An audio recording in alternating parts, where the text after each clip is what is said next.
Certamente você já ouviu essa frase que eu vou citar agora. Certamente já ouviu. Irmãos, não julguemos, porque todo julgamento pertence ao Senhor, então não julguemos. Certamente você já ouviu essa frase. Alguém já deve tê-la dito, ou até mesmo você já a disse. Nós vamos ver hoje, irmãos, à luz do Evangelho, quais são os deveres de um verdadeiro cristão, no tocante até mesmo o exercício do juízo, do julgamento. O que é que o Senhor tem para nos ensinar diante de sua graciosa e maravilhosa palavra? Portanto, eu gostaria de convidá-los a abrirem as Escrituras novamente, ainda no capítulo 7, só que dessa feita nós faremos a leitura do verso de número 15 ao verso de número 29. A primeira leitura que fizemos foi do verso de número 1 ao verso de número 14. Essa segunda vai do verso de número 15 ao verso de número 29.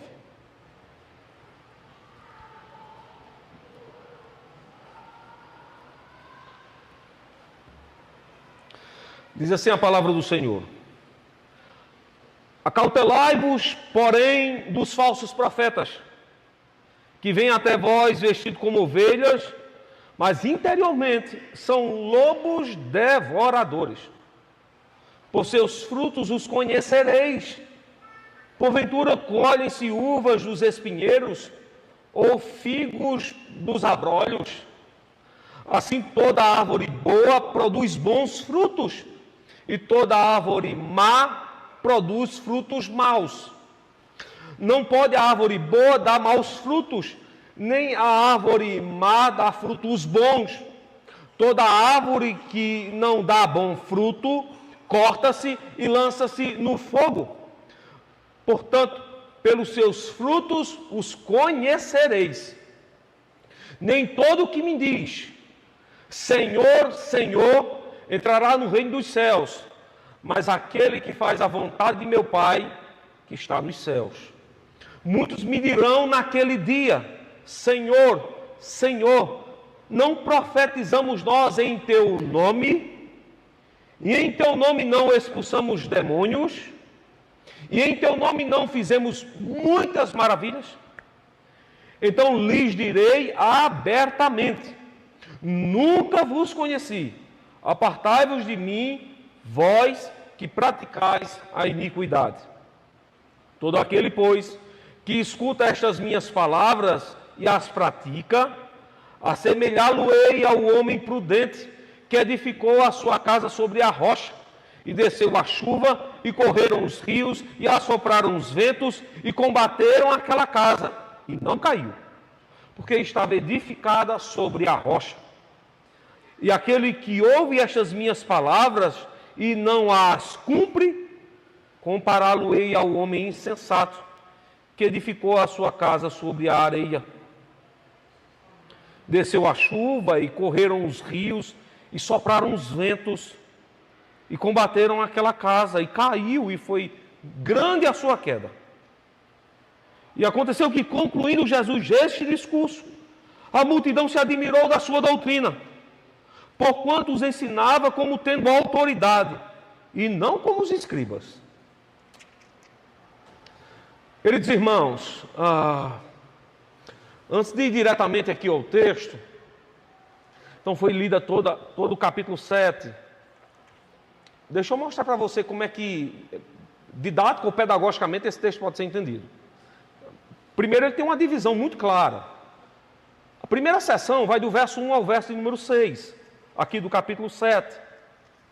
E Cristo, nesse verso de número 1 ao verso de número 6, ele ensina aos cristãos, aos fiéis, a exercerem algo que há muito não é exercido entre o povo de Deus, e quando é exercido malignamente. É o chamado juízo, é o julgamento, a aplicação da justiça. Quando usado, é usado erroneamente. Eis, portanto, porque eu usei a palavra malignamente. A segunda seção do texto, irmãos, vai do verso 7 ao verso de número 14. é que, veja, nenhum tipo de juízo dito por Cristo, ele pode ser divorciado de um ato piedoso. E para isso, ele usa a petição, que seria aqui uma oração de pedido a Deus. Mas não uma oração somente feita de lábios, mas uma oração convicta na doutrina, a tal ponto que aquilo que se pede, cresce, portanto, que será dado. Então, há um entre nós que quando orando ao Senhor, a sua oração, ela é respondida. Então, há alguém aqui entre nós que ações, mas é óbvio e claro que ele não atende a todos os pedidos. Mas há quem ore entre nós e a sua oração não somente é ouvida, mas todas as vezes que ora, a sua oração é atendida. Então ele vai mostrar, por exemplo, que quando nós atribuímos juízo na casa de Deus e quando julgamos certo as coisas concernentes ao bom andamento da causa, da casa e da obra do Senhor, há alguém que entre nós faz uma petição a Deus e o seu pedido é atendido. A terceira sessão é a sessão mais longa. Ela vai do verso 15 ao verso número 27. E no verso 27 encerra-se o quinto sermão de Cristo, veja, lá no monte. Nós tivemos aqui 4 domingos anteriores, onde Cristo nos expôs a sua palavra, o sermão, e nos deu a conhecer a vontade de Deus e o nosso dever para com o Senhor. Então, encerra-se aqui, entre o verso 15 e o verso número 27, o quinto sermão de Cristo. E veja, ele vai dizer, irmãos, que se nós não temos um julgamento lúcido e um julgamento na justiça, o que pode acontecer conosco é terrível. Aliás, troque a palavra terrível e a substitua pela palavra tenebroso. Ele vai dizer que entre nós pode haver homens que, utilizando erroneamente a doutrina sagrada, a palavra de Deus, o exercício da pregação, pode levar os crentes à perdição. E ele diz pontualmente no texto, o que ocorre com aqueles que usam equivocadamente a doutrina sagrada? Será que eles são passados impune? Será que os seus pecados, os seus delitos, os seus crimes contra a lei do Senhor são esquecidos? De maneira pronta, Cristo vai mostrar que não. E ele vai fazer, portanto, um juízo correto para que nós, portanto, olhando para o seu julgamento, julguemos também na casa do Senhor. Eu não sei se você observou, sobrou, portanto, os versos de número 28 e 29. E é interessante esses versos 28 e 29. Aqui é dito, da perspectiva daqueles que ouviam o Sermão do Monte, o que é que eles compreenderam quando acabaram de terminar de ouvir 5 pregações. E 5 pregações extensivas. Então eles veem a Cristo e agora dizem consigo mesmo as benditas palavras dos versos 28 e 29. E essas palavras são como aplicações diretas para a vida de um cristão. Então, nós temos aqui 3 divisões, né? Verso 1 ao verso 6, verso 7 ao verso 14, a maior delas, verso 15 ao verso número 27, e uma parte um tanto quanto conclusiva, mas aplicativa para o conhecimento da igreja de Cristo. Então, volte aí para o capítulo 7, a partir do verso número 1. Certamente, você já deve ter ouvido alguém dizer assim, não julgue. Aliás, o julgamento não pertence a nós, o julgamento pertence a Deus. A pergunta que se faz a isso, será que essa palavra dita aqui, não julguemos, ou não se julgue, ela é verdadeira, ela mostra aquilo que, de fato, Cristo quis nos ensinar quando nos disse assim, não julgueis? Olha o que é que nos diz aí a partir do verso número 1. Ele diz assim, não julgueis para que não sejais julgados. Porque com o juízo com que julgardes, sereis julgados. E com a medida com que tiverdes medido, vos tornarão a medir. Agora, vejam como é interessante.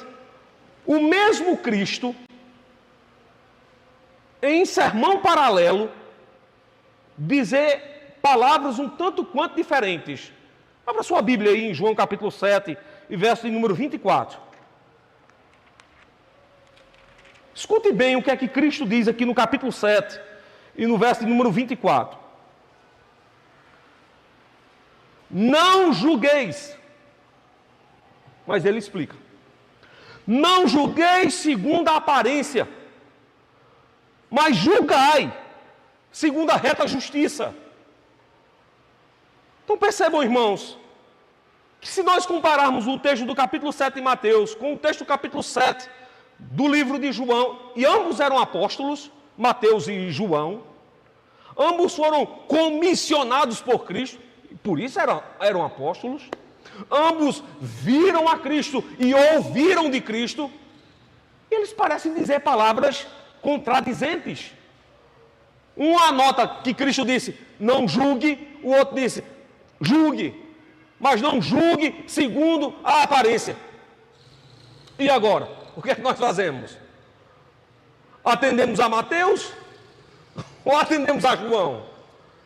Escutemos, portanto, a Mateus, ou nós vamos dar ouvido a João? Qual é a conclusão que nós vamos chegar aqui? A conclusão que nós vamos chegar aqui é que nós devemos dar ouvido à palavra de Deus. E tanto Mateus como João falam acertadamente e não são contradizentes. E nem são contraditos entre si. Pelo contrário, o que é dito aqui no capítulo de número 7 agora, é que o homem não faça julgamento. Mas que tipo de julgamento o homem não deve fazer?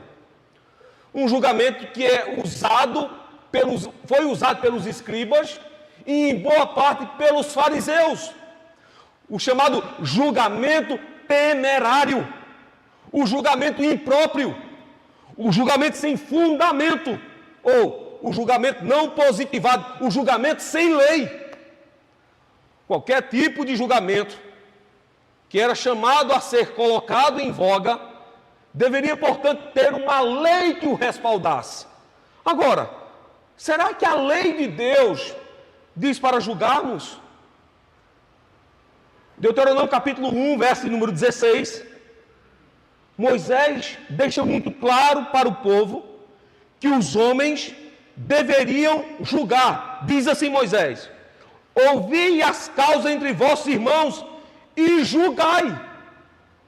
Só que no verso 1, capítulo 1, verso 16 de Deuteronômio, ele diz assim, julgai com justiça. Essa expressão aqui, com justiça, é julgai na lei. Use-se a lei para trazer justiça, para trazer clareza, mas para trazer benefício para o povo. E Cristo aqui está literalmente combatendo um tipo de julgamento que era feito por parte dos escribas, se não por todos, e eles o ouviam, que era um julgamento sem fundamento, era um julgamento sem lei, um julgamento errôneo. E qual o mal que há em julgarmos equivocadamente? Nós temos um exemplo disso. No capítulo vizinho do capítulo 7 de João, capítulo 8, nós temos uma mulher pega em flagrante adultério. João capítulo 8, verso 1 ao verso 11. Se nós observarmos a lei em que levou aquela mulher a ser julgada, a lei do capítulo 22 do livro de Deuteronômio, diz que ela deveria ser julgada e apedrejada, mas não somente ela. Ela com aquele que com ela adulterava. Mas percebeu que a narrativa, a mulher foi pega em adultério e ela estava um tanto quanto só. Ninguém comete adultério sozinho. O mesmo capítulo 22 do livro de Deuteronômio diz que ela deve ser levada para os principais do juízo da casa de Israel. E para quem ela foi levada? Para um impróprio. Foi levada a Cristo. Cristo não era o juiz da casa de Israel. Quem tomava juízo na casa de Israel era um outro, comissionado pelos romanos, cujo nome era Pôncio Pilatos. E veja como o julgamento era completamente avesso à verdade. Colocam perante Cristo. No capítulo 7, eles não reconhecem a Cristo como autoridade, mas para aquele ato eles o reconhecem.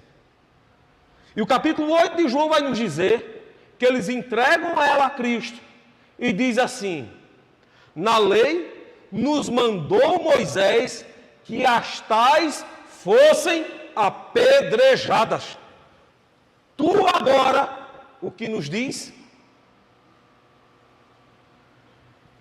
E veja literalmente o que é que acontece. Cristo está como que num beco sem saída. E eu vou explicar isso para você. Porque se ele cumpre a lei de Deuteronômio e autoriza o apedrejamento daquela mulher, ele guarda a lei de Moisés. Mas quebra também a lei de Moisés. Porque o 5º mandamento da lei diz assim: honrar pai e mãe. E a leitura do 5º mandamento no próprio Êxodo nos diz que pai e mãe primeiramente é Deus, o nosso pai e mãe biológico, mas o nosso pai e mãe levantado para o governo civil. Ou seja, se Cristo manda que aquela mulher fosse apedrejada, atendia os requisitos da lei de Moisés por um lado, mas quebrava a própria lei de Moisés pelo outro, porque aquele que deveria julgar aquela mulher não era ele, mas um outro chamado Pôncio Pilatos. Mas se ele não atende àquela exigência, o que é que acontece? Ele obedece ao 5º mandamento, obedece ao juízo de Pôncio Pilatos, mas quebra a lei de Moisés em Deuteronômio. E agora o que fazer? Literalmente num beco sem saída. Observe como é que Cristo agora vai começar a julgá-la. Então eles trazem a Cristo. E o capítulo 8 de João vai dizer que ele agora olha para eles, coloca o dedo no chão e escreve ali. Depois se ergue e diz assim: aquele que não tiver pecado, atire a primeira pedra. Depois volta a inclinar-se com o dedo em terra. Quem era o louco que atiraria pedra naquela mulher? Quem ousaria ir contra Pôncio Pilatos? Aquele que em João capítulo 18 diz: eu tenho poder para te livrar das mãos dos judeus, mas tenho poder também para te crucificar. Quem gostaria de cair na mão dos romanos? Diz a Escritura que eles, com as pedras em mãos, do mais velho ao mais moço, lançaram as pedras ao chão e saíram daquele lugar. E Cristo dá, portanto, a sentença final àquela mulher. Porque muitos pensam que Cristo não julgou aquela mulher. Pelo contrário, ele julgou da forma mais dura possível. Quando ele diz àquela mulher: vai em paz, vírgula, mas não peques mais. Cristo arranca do coração daquela mulher aquilo que ela mais amava, que era o adultério. E aquela mulher agora é condenada com salvação. Que essa condenação caia sempre sobre nossas vidas. Aquela mulher é condenada com salvação, porque Cristo arranca dela aquilo que ela mais amava fazer. Mas o que é que acontece com aqueles que levaram aquela mulher apanhada em flagrante adultério e o fizeram de forma equivocada? Lembram que por 2 vezes ele coloca o dedo ao chão? Lucas capítulo 24 diz que todos os passos de Cristo eram medidos aonde? Na lei, nos salmos e nos profetas. Lucas capítulo 24, verso de número 17, Lucas capítulo 24, verso de número 44 diz isso.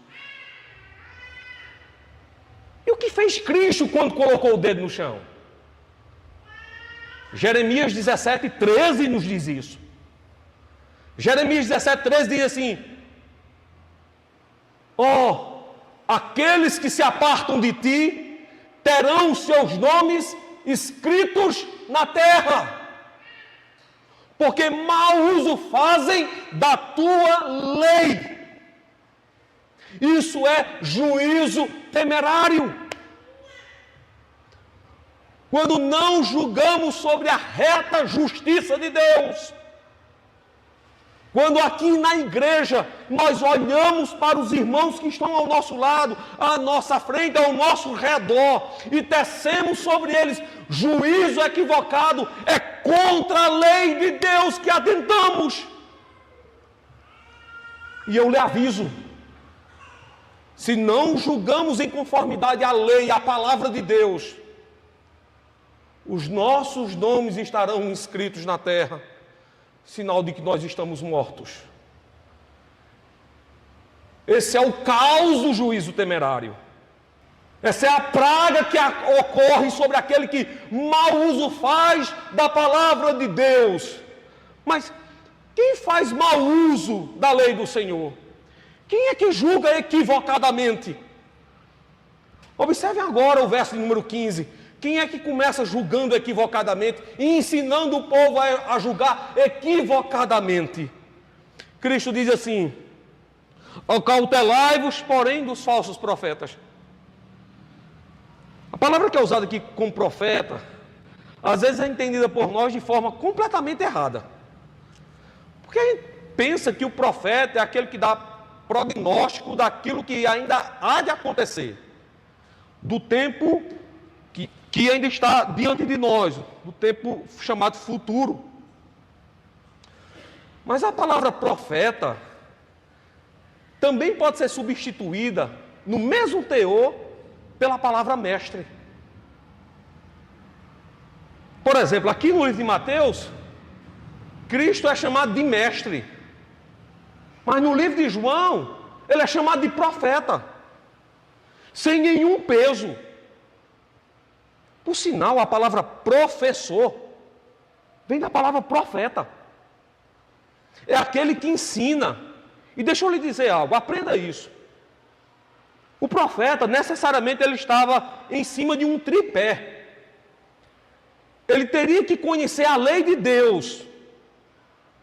Ele teria que saber interpretar bem a lei de Deus. E ele teria que saber aplicar bem a lei de Deus. Ele conhece, ele entende e ele aplica bem a lei de Deus. Não à toa, vejam só, quando os profetas menores denunciam Israel de violarem o quarto mandamento, esquecendo-se do dia do Senhor, qual é a causa de juízo que eles aplicam? Vós sereis destruídos, vós sereis mortos, vós sereis retirados da terra. Por que o profeta falava isso? É porque ele estava tendo aquela imagem diante dos seus olhos? A resposta é sim. E a resposta é não. É sim, porque aquilo era verdadeiro. Mas não era uma visagem.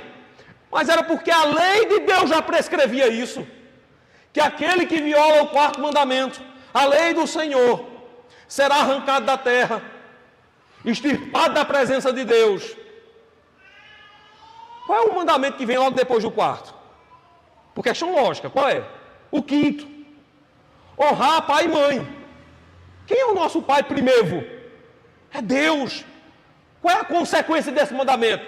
Para que se prolonguem os teus dias sobre a face da terra. Se eu não obedeço a Deus, o que é que vai acontecer comigo? Eu serei morto. Meus dias diminuirão. Então veja, nós temos uma causa e uma consequência. O quarto e o quinto mandamento nos ensinam acerca da aplicação e entendimento da lei do Senhor. O que é que faz, portanto, um falso profeta? Ele toma a lei de Deus em suas mãos. Ele conhece a palavra de Deus.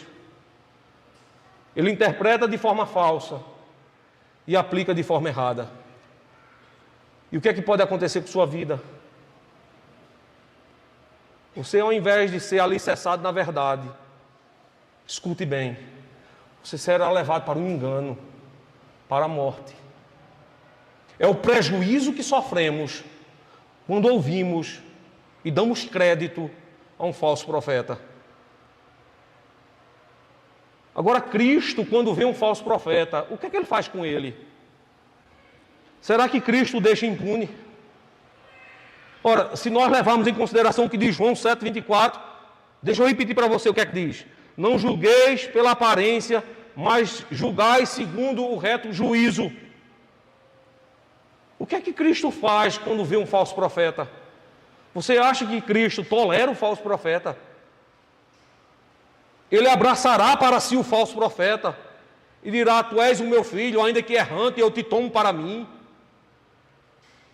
Ou ele faz como aquela senhora encantada, ou o homem apaixonado ali de Cantares, que diz: tu és meu e eu sou teu, e nós iremos viver para o bem nosso e a glória do nosso Deus. Pegue seus olhos aí, coloque no verso de número 23 do capítulo 7. Olha o que é que ele faz aqui com o falso profeta.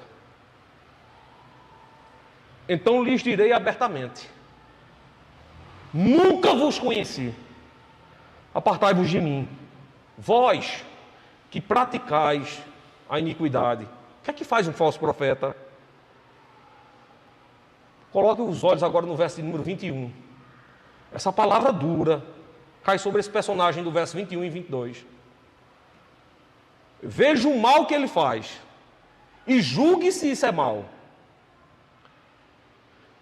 Verso 21. Nem todo o que me diz Senhor, Senhor, entrará no reino dos céus, mas aquele que faz a vontade de meu Pai que está nos céus. Verso 22. Muitos me dirão naquele dia: veja se isso é mal. Senhor, Senhor, não profetizamos nós em teu nome? Veja, é mal se dizer: Senhor, Senhor, não ensinamos nós a tua palavra? Isso é mal, irmãos. Veja se isso é mal.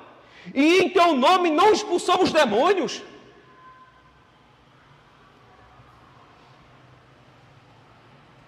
Eu tenho um grave problema de insônia, já falei isso. Às vezes, à noite na cama, junto da minha esposa, a pobre pega no sono e eu estou lá acordado. A qualquer hora da noite que ela acordar, eu estou de olho aberto. Terrível isso. Às vezes eu coloco fone de ouvido e vou escutar, às vezes, pregações de pregadores reformados. Mas parece uma maldição. Às vezes termina a pregação, aí entra umas igrejas, ditas igrejas, que a pregação é misericórdia. O pregador mais fala do demônio do que de Cristo. Aí na hora da pregação, o demônio é entrevistado. Eu nunca vi um negócio desse. Mas há uma entrevista com um demônio. Como vai? De onde vem? Está tudo bem? Quer um café? É um negócio fora do comum. Aí depois de toda uma entrevista, onde o demônio dá o CPF, RG, diz de onde veio, se estava fazendo sol ou chuva, aí ele diz assim: agora vai-te. Às vezes eu me acordo com isso, tiro o som de ouvido, assim: agora é hora de dormir, nem que seja a força, agora eu durmo. Veja se isso é tenebroso. Em teu nome não expulsamos demônios? Parece não ser ruim. Veja se isso é ruim. Em teu nome não fizemos muitas maravilhas. A palavra maravilha aqui é milagre. Ele está dizendo assim: em teu nome, Senhor, milagres não foram operados. Ora, se uma pessoa dessa aparece hoje em público dizendo assim: preguei a palavra de Deus, demônios foram expulsos, e o nome do Senhor, e em nome do Senhor, milagres foram operados. Eu acho que o povo diria: está um troféu para esse camarada. É incrível. Cristo diz: Então lhes direi abertamente: nunca vos conheci, nunca se relacionei intimamente com você. Apartai-vos de mim, vós que praticais a iniquidade. Observou como Deus, aqui Cristo, julgou o falso profeta, aplicou a justiça de Deus, de acordo com a lei do Senhor.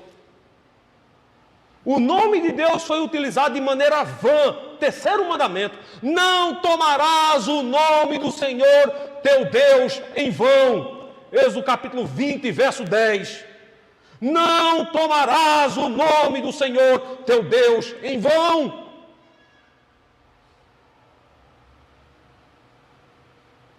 Ainda que alguém fale no nome de Deus, tente fazer proezas e milagres em nome de Deus, perceba, se o uso do nome de Deus não foi feito de forma correta, aquele homem é um falso profeta. Portanto, se Cristo disse que nem todo aquele que o chama Senhor, Senhor, receberá, portanto, galardão nos céus, nós podemos dizer modernamente, nem todos aqueles que se dizem igreja de fato são. Mas você me diz assim: pastor, nós não podemos julgar. Como não? Como não? Nós não julgamos segundo a aparência. Eis o juízo temerário. Nós não julgamos segundo a beleza, segundo a finese, segundo o poder econômico. Mas nós devemos julgar segundo a reta justiça de Deus. E aqueles que mau uso fazem do nome do Senhor são chamados literalmente à punição. A pergunta que se faz agora ao texto: será que o homem que mau uso faz do nome de Deus, de fato será punido? Nós temos agora a segunda parte do texto, verso 7 ao verso 14. Nós vamos encontrar um homem que entre nós, orando e pedindo a Deus, terá a sua oração atendida sempre, o seu pedido respondido sempre. E às vezes nós ficamos nos perguntando: quem entre nós pode orar e ter o seu pedido atendido? Quem entre nós orará ao Senhor e terá a sua oração respondida? Porque o verso 7 diz assim, escute bem, e veja se isso não faz sentido. Pedi e dá-se-vos-á. Buscai e encontrareis. Batei e abre-se-vos-á. Porque aquele que pede, recebe. E o que busca, encontra. E ao que bate, abrir-se-lhe-á. E qual dentre vós é o homem que, pedindo-lhe pão, o seu filho, ele lhe dará uma pedra? E pedindo-lhe peixe, lhe dará uma serpente? Aí ele diz assim algo interessante. Se vós, pois, sendo maus, ele está apontando para os apóstolos. Ele diz, vocês são maus. Se vocês que já são maus, sabe dar boas coisas a vossos filhos, aí ele diz algo interessante. Quanto mais vosso Pai, que está nos céus, dará bem aos que lhe pedirem? Portanto, tudo que vós quereis que os homens vos façam, fazei-lo também vós, porque esta é a lei e os profetas. Veja, quem é o homem que pedindo a Deus alguma coisa, Deus o ouve? Tiago nos dá uma indicação. Ele diz assim, pode muito bem o justo em seu pedido, e terá a sua oração respondida. Quem é esse justo que ora e a sua oração é atendida? Bom, o contexto aqui do todo o texto é um contexto de julgamento. Então a gente só pode interpretar esse texto à luz de outro texto de julgamento. Abra sua Bíblia aí em Mateus capítulo 18. É o texto que aparece de julgamento. A partir do verso número 15. Olha o que é que acontece. Há na igreja uma questão de julgamento. Há na igreja uma questão para ser decidida. Há na igreja uma decisão para ser tomada. E acontece da seguinte maneira, verso 15. Mateus 18, verso 15. Ora, se teu irmão pecar contra ti, vai e repreende-o entre ti e ele só. Se te ouvir, ganhaste a teu irmão. Mas se não te ouvir, leva ainda contigo um ou dois, para que pela boca de 2 ou 3 testemunhas, deixa eu interpretar aqui a palavra para vocês, da palavra testemunha. A palavra testemunha do grego é a palavra mártir. O mártir aqui era aquele enviado que anunciava a palavra de Deus. Nós temos 2, apóstolos e discípulos. Esses 2, no livro de Atos, receberão um ofício. O apóstolo é o pastor, é o bispo. Os discípulos, ordenados a presbíteros.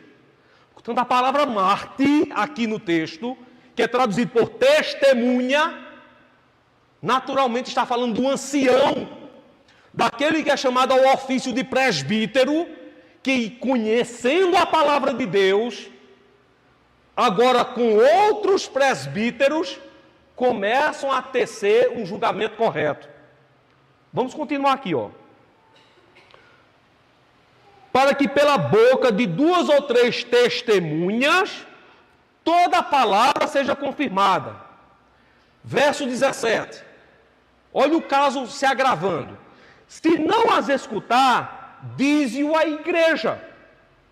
E se também não escutar a igreja, considera-o, julgue-o, como um gentil e publicano. Então alguém está sendo julgado, não escutou os presbíteros da igreja, a igreja fora comunicada do pecado, ele não ouve aos irmãos, e ele vai ser considerado o quê? Um excomungado, gentil e publicano. Isso para um judeu era algo terrível. Tudo que o judeu não gostaria de ser comparado era com um romano, gentil e publicano. Agora, deixa eu levar vocês para mostrar aqui quem é o homem que julga junto das testemunhas, junto dos presbíteros. Verso 18. Em verdade vos digo que tudo que ligardes na terra será ligado no céu. Tudo que desligardes na terra será desligado no céu. Também vos digo que se 2 de vós concordarem na terra acerca de qualquer coisa que pedirem, 2 de vós, né, 1 ou 2 testemunhas, isso lhe será feito por meu Pai que está nos céus. Verso 20, que é o verso final. Diz assim: porque onde estiverem 2 ou 3 reunidos em meu nome, o que é que o texto diz agora? Aí estou eu no meio deles. Ou seja, Cristo com os presbíteros disciplinam e julgam o infrator. Se o julgamento for segundo a reta lei de Deus. E às vezes nós tomamos esse versículo aqui, verso 20, de forma errônea. Vemos pouca gente no culto e dizendo assim: irmãos, não vamos ficar tristes não, porque afinal de contas, onde estiverem 2 ou 3 reunidos, meu irmão, esse texto aqui não se usa para culto, mas se usa para julgamento. É Cristo que está junto dos presbíteros no conselho, aplicando a reta disciplina ao crente infrator que não se reconcilia com o Senhor e se rebela contra a palavra de Deus. Pois veja bem, nós somos chamados para julgar, porque Cristo julga conosco, e Ele pede a Deus, o justo que pede ao Pai, e o Pai ouve as suas orações. Ora, não for assim que em Romanos capítulo 8 Paulo nos ensinou, dizendo assim: vocês não sabem nem o que pedir. Vergonha, né? A gente vai orar e não sabe nem o que dizer a Deus. Às vezes a aflição é tão grande que a gente não tem nem palavra para dizer. A gente chega e diz assim: Senhor, eis-me aqui. Aí Deus fica esperando. Vá, continue. O Senhor sabe. Aí a lágrima começa a descer. Nós não sabemos o que pedir. Aí Cristo tem misericórdia de nós, pega as nossas orações, as nossas parcas palavras, toma para si, veja, Ele ora por nós. Aí Deus, que é bom, ouve a oração do justo Cristo. O justo Cristo pede e Deus responde. Mas quando Deus responde a Cristo, o beneficiado somos nós. Percebeu agora quem é que ora lá na segunda sessão? É o justo Cristo que pede ao Pai. Pede ao Pai peixe e o Pai lhe dá peixe. Pede ao Pai pão e o Pai lhe dá pão. Porque Ele é justo. Ele é justo na lei. Ele é santíssimo na vida. Ele é reto nos caminhos. Ele conhece a palavra do Senhor. Cristo ora por nós. É por isso que abertamente, admoestando o novo pastor, Timóteo, Paulo diz assim: vós tendes agora um mediador entre Deus e os homens. Ele completa: Cristo Jesus, homem. Como é que nós oramos na igreja?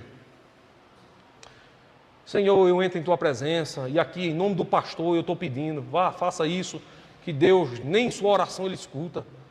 Riscar dele com o dedo em riste e dizer assim: miserável, vou matar. Você não ora em nome do pastor, você não ora em nome de Pedro, você não ora em nome de João, você não ora em nome de Maria, você não ora em nome de ninguém, você deve orar em nome de Cristo. É Cristo que é o nosso mediador, é o canal entre nós e o Senhor. Aí Cristo pede por nós e a oração dele é atendida. E graças a Deus que às vezes nós não oramos em nome de Cristo. Eu já disse aqui uma vez que às vezes a gente bate no coração, no peito e claro sinal de arrogância diz assim: ora, seja feita a minha vontade. Aí Deus diz: faço não. De maneira nenhuma, não atendo não. Aí você no sinal de desespero diz assim: mas essa vida é ruim, eu queria morrer. Aí Deus diz: vai viver mais um pouco, vai sofrer mais um pouco. Só de ruim, vai viver mais um pouco. Sofra mais. Eu quero ver você sofrendo, mas vai ficar vivo. Mas imagine se as nossas orações não fossem feitas por meio de Cristo. Na hora da agonia nós disséssemos assim: eu quero morrer. Aí Deus dissesse: oração atendida com sucesso, morra. Aí, acabou-se. De maneira nenhuma, irmãos. De maneira nenhuma. Cristo é o nosso canal, é o nosso mediador, é aquele que toma consigo as nossas orações e nos apresenta diante de Deus. Portanto, a Timóteo, Paulo disse: há um só mediador entre Deus e os homens, Cristo Jesus, homem. Então veja, é Cristo que ora por nós, é Cristo que intercede por nós na hora do julgamento. Então na hora do julgamento nós temos que usar bem a palavra de Deus. Porque se nós não usarmos bem a palavra de Deus e se não conhecermos bem a palavra de Deus, nós seremos enganados pelas palavras dos homens. E para a nossa tragédia espiritual, o que não falta nessa vida é pregação. Você liga o seu celular, coloca num momento ali, numa estação musical, quer ouvir uma boa música, está lá um camarada pregando um falso evangelho. Você tem raiva.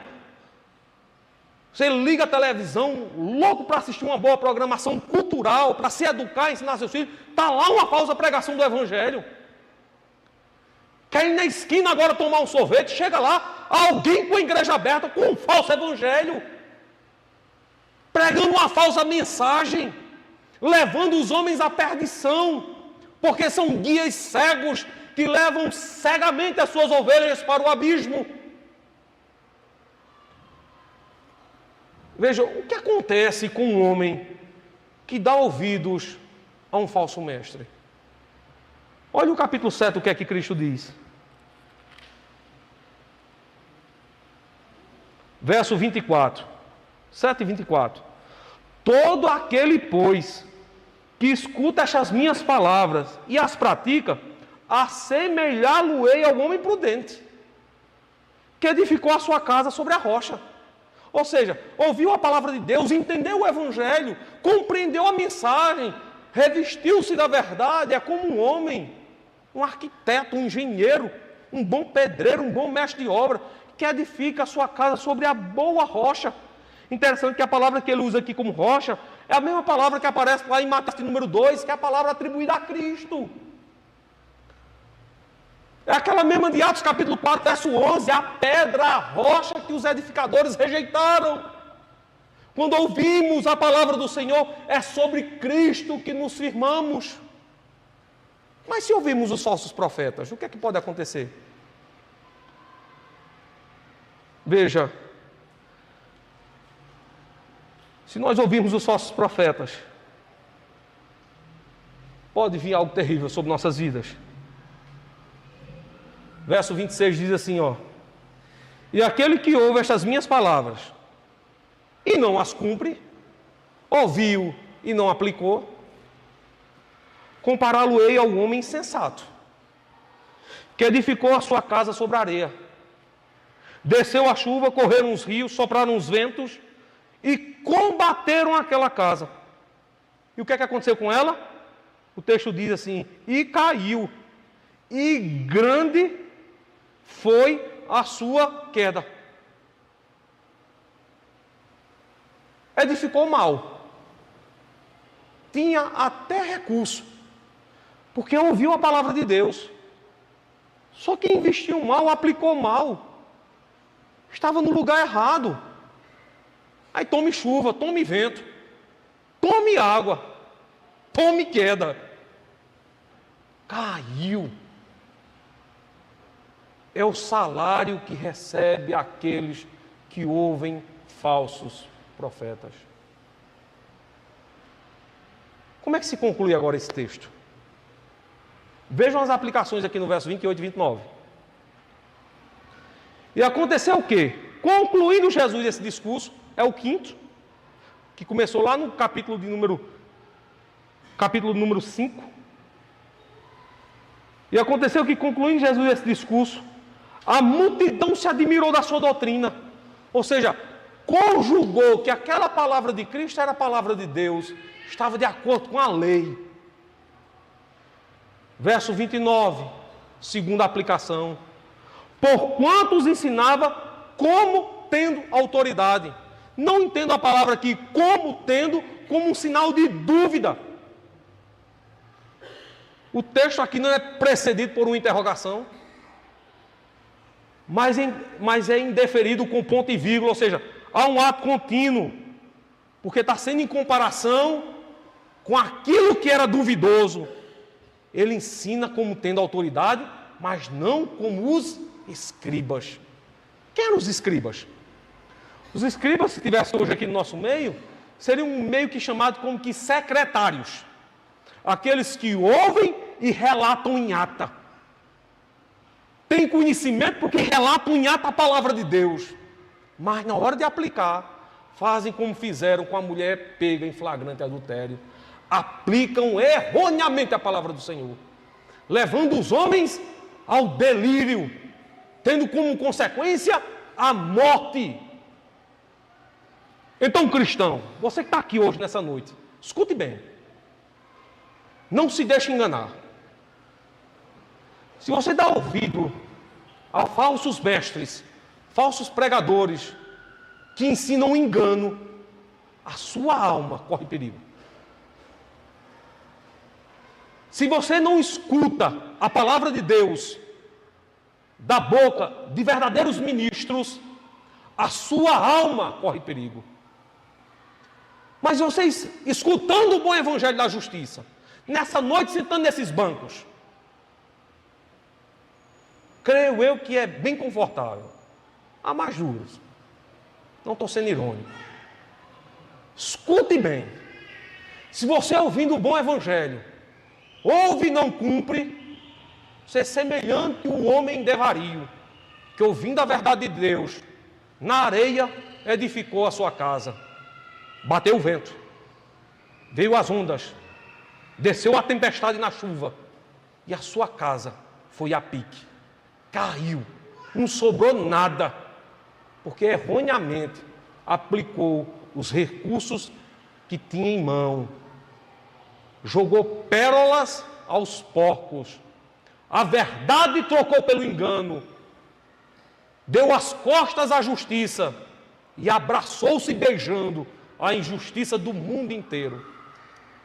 Então escute bem, cristão. Vele pela sua alma. Na hora de julgar, julgue segundo a santa palavra de Deus, para que Cristo ore por você e a oração sua seja atendida, para que você seja aquele que seja reconhecido por Deus e não aquele que, não dando ouvidos à palavra de Deus, perdeu tudo quanto tinha, não lhe sobrando absolutamente nada. Não tire sua vida da justiça, não a lance diante da morte.